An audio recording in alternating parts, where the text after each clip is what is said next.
Hi friends and followers, ఎలా ఉన్నారు?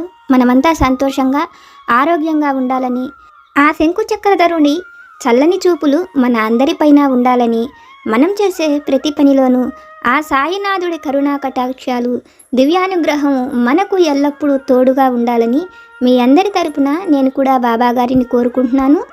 Friends, మన ఛానల్ ఎవరైనా ఫస్ట్ టైం చూస్తుంటే సబ్స్క్రైబ్ చేసుకొని ఒక లైక్ ఇవ్వండి. దానివలన మన సాయినాథుని వీడియోస్ సమస్యల్లో ఉన్న మరికొంతమంది సాయి బంధువులకు చేరతాయి.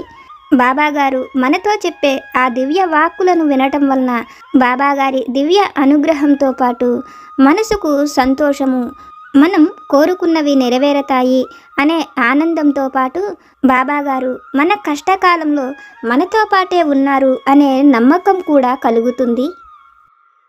బాబాగారు మనకు చెప్పినట్లుగా శ్రద్ధా సబూరిని కలిగి ఉంటే మనం కోరుకున్న వాటిని ఎలా పొందాలో అవన్నీ కూడా బాబాగారు మనతో చెబుతూ ఉంటారు. మనం చేసే ప్రతి పనిలోనూ మనల్ని ఆ సాయి తండ్రి హెచ్చరిస్తూనే ఉంటారు. మనం పొరపాటు మార్గంలోకి వెళ్లకుండా మనల్ని దగ్గరుండి మనం మంచి మార్గంలో నడిచేందుకు ఎన్నో అద్భుతమైన విషయాలను బాబాగారు మనకు తెలియజేస్తూనే ఉన్నారు. మనకు ఉన్న సమస్యల వలన బాబాగారు మనకు చెప్పే ఆ విషయాలను గ్రహించలేకపోతున్నాం. అయితే ఆ విషయాలను కూడా బాబాగారే మనకు స్వయంగా తెలియజేసి, తల్లి నువ్వు ఇలా చెయ్యి, ఈ కష్టం నుంచి బయటపడతావు అని పసిపిల్లలకు లాగా పదే పదే మనకు ఆ విషయాలను చెప్పి మన కష్టం నుంచి బయటపడేలాగా చేస్తారు. కనుక మనకు కలిగిన కష్టాలను, సమస్యలనే తలుచుకుంటూ బాధపడకుండా మనతో బాబాగారు ఏం చెప్తున్నారో అది మనం తెలుసుకోగలిగితే మనకు ఉన్న ఈ సమస్యలను తొలగించటం బాబాగారికి ఒక్క క్షణం కూడా సమయం పట్టదు. మన జీవితంలో కూడా మన బిడ్డలు ఏదైనా కోరుకున్నప్పుడు వాటిని వారికి మనం అందించటంలో ఏమాత్రము కూడా ఆలస్యం చెయ్యము. వాళ్ళు అడిగిన వాటిని వాళ్లకు ఇచ్చినప్పుడు వాళ్లకు కలిగే సంతోషాన్ని చూసి మనం కూడా సంతోషిస్తాం. అలాగే మన అందరికీ తండ్రి అయిన ఆ సాయినాథుడు కూడా మనం కోరుకున్న వాటిని మనకు ఇచ్చినప్పుడు మనకు కలిగే సంతోషాన్ని చూసి బాబాగారు కూడా ఎంతగానో సంతోషిస్తారు. మనం కోరుకున్న వాటిని మనకు అనుగ్రహించటంలో బాబాగారు ఏమాత్రము ఆలోచించరు. ఆ తండ్రి పరమ కారుణ్యమూర్తి, సద్గురువులు మనల్ని అనుగ్రహించి తరింపజేసేందుకే ఈ భూమిపైకి వచ్చిన పరమ దత్తావతార స్వరూపం. కనుక మనం బాధపడటం కాదు, మనకు ఏవి కావాలో అవి ఆ సాయి సమర్థులనే అడుగుదాం.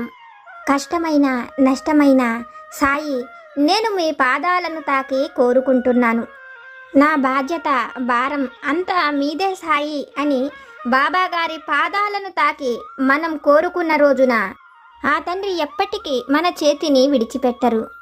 ఎన్నో అద్భుతాలను మనం చుట్టూ చూస్తూనే ఉన్నాం. నమ్మకంతో బాబాగారిని కోరుకోండి. మనం అడిగిన వాటిని మన సాయి తండ్రి తప్పకుండా మనకు అనుగ్రహిస్తారు. ఈరోజు బాబాగారు ఒక చక్కని సందేశాన్ని మనకు అనుగ్రహిస్తున్నారు.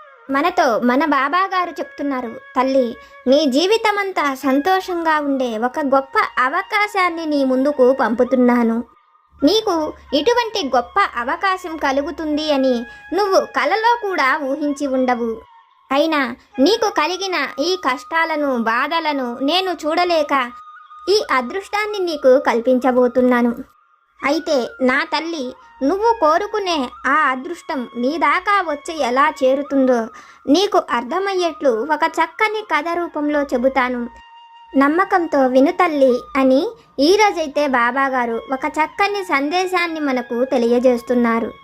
బాబాగారు మనల్ని అనుగ్రహించి చెప్తున్న ఈ మాటలలోని సత్యాన్ని ఒక చక్కని కథ రూపంలో ఆ తండ్రి వాక్కుల ద్వారానే విని తెలుసుకుందాం. పూర్వం విమలపురి రాజ్యంలోని ఒక గ్రామంలో రంగన్న అనే ఒక గ్రామాధికారి ఉండేవాడు. రంగన్న ఎంతో తెలివైనవాడు. అతనికి పెద్ద చదువులు ఏమీ లేవు. అయితే గ్రామాధికారిగా ఉన్న రంగన్నకు ఎప్పటికైనా రాజును చూడాలని, రాజదర్శనం చేసుకోవాలి అనే కోరిక ఉండేది. కానీ మహారాజును చూడాలి అంటే ఎవరిని పడితే వాళ్లను మహారాజు దగ్గరకు రానిచ్చేవాళ్ళు కాదు. ఎన్నోసార్లు విమలపురి వెళ్ళి కూడా రాజు దర్శనం చేసుకోవడానికి కుదరక రంగన్న వెనక్కి వచ్చేశాడు. అయితే ఒకసారి మహారాజు చంద్రవదనుడికి ఒక పెద్ద సమస్య కలుగుతుంది. తన దగ్గర ఉండే నియమాధికారికి వృద్ధాప్యం రావటం వలన అతను తను చెయ్యవలసిన పనులను సవ్యంగా చెయ్యలేకపోతుంటాడు. అతను మహారాజుకు సరైన సలహాలను తీర్పులను చెప్పలేకపోతుంటాడు. అది చూసిన మహారాజు తను ఒక కొత్త వ్యక్తిని ఎంచుకోవాలని కోరుకుంటాడు. అయితే ఆ విషయాన్ని ఎవరికి అప్పగించాలో అర్థం కాని చంద్రవదనుడు ఆ విషయాన్ని అతని భార్య అయిన సులోచనకు, మంత్రి గుణకీర్తికి చెప్తాడు. మహారాజు మాటలు విన్నవాళ్ళు ఇద్దరూ కూడా మహారాజుతో మారువేషంలో అతను రాజ్య పర్యటన చేయడం వలన రాజ్యంలో అతి చురుకైన వాళ్ళు, తెలివి కలిగిన వాళ్ళు ఎవరో తెలుసుకోవచ్చని, అయితే మెళకువ కలిగి తీర్పు ఇచ్చేవారిని ఎంచుకోవటంలోనే అసలైన విషయం ఉన్నదని, అటువంటి వారు ఎదుటివారి సమస్యను లోతుగా ఆలోచించి దానిపైన వాళ్ళు నిర్ణయం తీసుకోగలరని చెప్తారు. మహారాజు అటువంటి వారిని వెతకడం కోసం తనకు మంత్రిని సాయంగా తీసుకొని రాజ్య పర్యటనకు వాళ్ళు ఇద్దరూ కూడా చిరువక గుర్రం పైన సాధారణ మనుషుల్లాగా ఎన్నో గ్రామాలకు వెళతారు. మహారాజుకు ఎంతోమందిని చూస్తాడు, కానీ తనకు తగిన వాళ్ళుగా ఎవరిని కూడా నిర్ణయించుకోలేకపోతుంటారు. చివరకు రంగన్న ఉండే గ్రామానికి కూడా వెళ్ళాలని నిర్ణయించుకుని ఆ గ్రామం వైపుకు వెళ్లేందుకు అడవులను దాటి వెళుతున్న మహారాజు దగ్గరకు ఒక బిచ్చగాడు వస్తాడు. తనకు ఆ గ్రామంలోకి వెళ్లేందుకు సహాయం చెయ్యమని, అవిటి కాలు వలన తను ఒక కాలుతో నడవలేకపోతున్నానని, ఇబ్బంది పడుతున్నానని చెప్తాడు. మహారాజు ఆ మాటలు విని అతని పైన జాలిపడి తన గుర్రం పైన అతడిని ఎక్కించుకుంటాడు. మహారాజును అడిగి ఆ గుర్రానికి సంబంధించిన ఎన్నో విషయాలను ఆ ముష్టివాడు తెలుసుకుంటాడు. అయితే మహారాజు, మంత్రి, ముష్టివాడు అందరూ కూడా ఆ గ్రామానికి చేరుకున్న తరువాత మంత్రి తను ఆ గ్రామమంతా తిరిగి చూసి వాళ్ళు ఉండేందుకు ఒక నివాస స్థలాన్ని చూసి వస్తానని మహారాజును అక్కడే ఉండమని చెప్పి అతను ఆ గ్రామంలోకి వెళతాడు.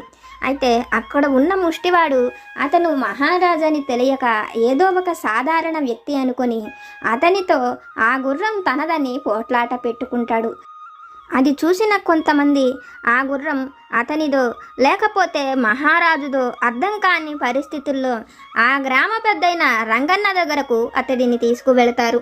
మహారాజు ఆ గుర్రం తనదని చెప్పడంతో ఈ ముష్టివాడు కూడా ఆ గుర్రం తనదని చెప్తాడు. ముష్టివాడి రూపంలో ఉన్న అతన్ని చూసిన రంగన్న, నువ్వు ఒక ముష్టివాడివై ఉండి ఈ గుర్రాన్ని ఎలా కొనగలిగినావని అడుగుతాడు. అందుకు అతను తాను ముష్టివాడిని కానని, కానీ అతను కాలు లేని పరిస్థితులలో ఎక్కువ దూరం నడవలేక అతను ఆ గుర్రాన్ని కొనుక్కున్నానని, కావాలంటే ఇప్పుడు కూడా తన దగ్గర ఎంతో ధనం ఉందని సంచిలో నుంచి కొంత ధనాన్ని తీసి రంగన్నకు చూపిస్తాడు. రంగన్న ఆ మాటలను వింటూ అక్కడకు వచ్చిన ముష్టివాడిని, మహారాజును ఇద్దరినీ కూడా మరుసటి రోజు రమ్మనమని, అప్పుడు ఆ గుర్రం ఎవరిదో వాళ్లకు అప్పగిస్తానని, ఇప్పుడు అక్కడి నుంచి వెళ్ళిపోమని చెప్తారు. అయితే అదే సమయంలో రంగన్న దగ్గరకు ఆ గ్రామస్తుడైన కరణము, ఒక కూలీవాడు ఇద్దరూ కూడా ఒక స్త్రీని తీసుకువచ్చి తన భార్య అంటే తన భార్య అని ఇద్దరూ కూడా గొడవ పడుతుంటారు. అయితే రంగన్న ఆ విషయాన్ని గ్రామంలో మరి ఎవరినైనా అడిగి తెలుసుకోవడానికి ఆ గ్రామంలో ఉన్న నియమం, పొరుగువారి స్త్రీల మొహాలను ఎవరూ కూడా చూడకూడదు. ఆ నియమం వలన ఆమె కరణం భార్యో లేకపోతే రైతు భార్యో ఎవరికీ కూడా అర్థం కాని పరిస్థితుల్లో ఉంటారు. ఆమెను అడిగి తెలుసుకుందాము అంటే ఆమె పుట్టు మూగ చెముడు. ఆమె ఎవరి భార్యో తెలుసుకోవడం కష్టమైన రంగన్న మరుసటి రోజు వచ్చినప్పుడు ఆమె ఎవరి భార్యో తెలుసుకుని వాళ్లకు అప్పగిస్తానని అక్కడి నుంచి కరణాన్ని, రైతుని ఇద్దరినీ కూడా వెళ్ళిపోమని చెప్తాడు. అదే సమయంలో అక్కడకు మరొక నూనె వ్యాపారస్తుడు వస్తాడు. అతను నూనె అమ్మి ఎంతో ధనాన్ని పోగు చేసుకున్నానని, అయితే తన దగ్గర నూనె కొనేందుకు వచ్చిన ఒక చెక్కలవాడు ఆ ధనమంతా తనదేనని అతను అబద్ధం చెప్తున్నాడని ఒకరిని ఒకరు నిందించుకుంటూ రంగన్నతో ఆ విషయాలను చెప్తాడు. రంగన్న వాళ్ళ ఇద్దరి సమస్య విని ఆ ధనాన్ని తనకు ఇచ్చి మరుసటి రోజు వస్తే ఎవరి ధనాన్ని వాళ్లకు ఇస్తానని అక్కడి నుంచి వెళ్ళిపోమని చెప్పి ఆ ధనాన్ని కూడా తానే తీసుకుంటాడు. ఈ సమస్యలు చూస్తున్న మహారాజుకు అతను రేపు ఈ సమస్యలను ఎలా పరిష్కరించగలుగుతాడా అని, ఆ రోజు ఎలా గడుస్తుందా అని ఎదురు చూస్తున్న మహారాజు మరుసటి రోజు రంగన్న రమ్మన్న సమయానికి అక్కడకు చేరుకుంటాడు. రంగన్న మహారాజును గుర్రానికి సంబంధించిన ఎన్నో ప్రశ్నలను అడుగుతాడు. ప్రతి ప్రశ్నకు మహారాజు సమాధానం చెప్తాడు. మహారాజును అడిగినట్లుగానే గుర్రానికి సంబంధించిన అన్ని ప్రశ్నలను అవిటివాడైన అతడిని కూడా అడుగుతాడు. అతను కూడా గుర్రానికి సంబంధించిన ప్రతి ప్రశ్నకు కూడా సమాధానం చెప్తాడు. దాని లక్షణాలు, గుణగణాలు, అది తీసుకునే ఆహారము, అన్ని విషయాలను చెప్పగలుగుతాడు.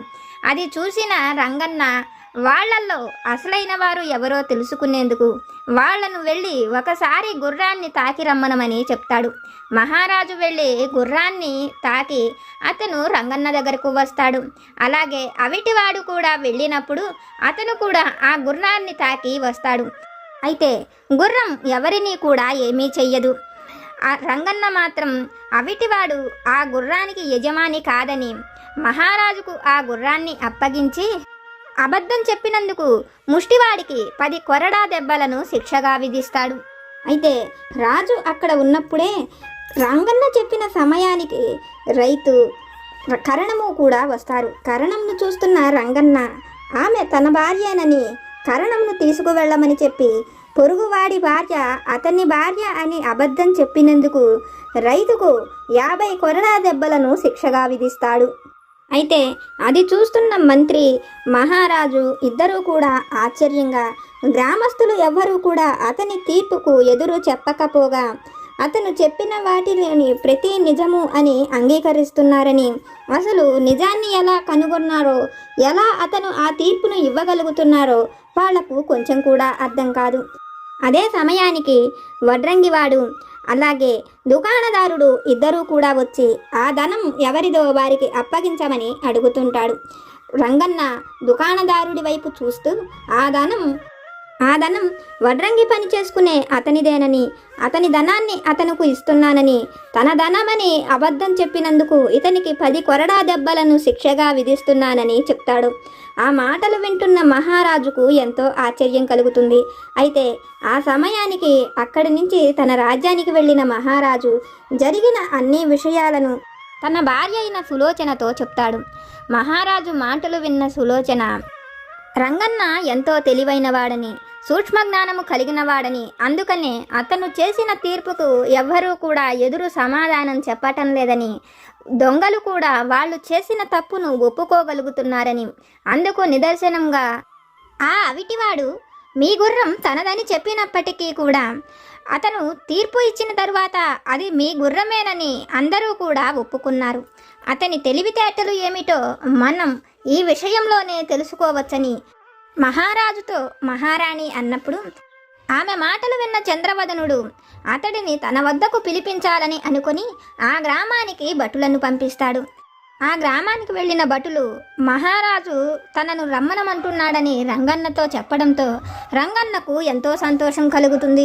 అయితే మహారాజు తనను పిలిపిస్తున్నాడు అంటే తనేదైనా పొరపాటు చేశాడా, ఎవరి విషయంలో అయినా పొరపాటు నిర్ణయం తీసుకున్నాడా, వాళ్ళు వెళ్ళి మహారాజుకు తనపైన ఏమైనా ఫిర్యాదు చేశాడేమో, తను తెలిసి ఏ తప్పు చెయ్యలేదు కదా, కానీ తనను మహారాజు ఎందుకు పిలుస్తున్నాడో కారణమేమిటో తెలుసుకోవాలనుకున్న రంగన్న ఆ భటుల వెంట మహారాజు దగ్గరకు వస్తాడు.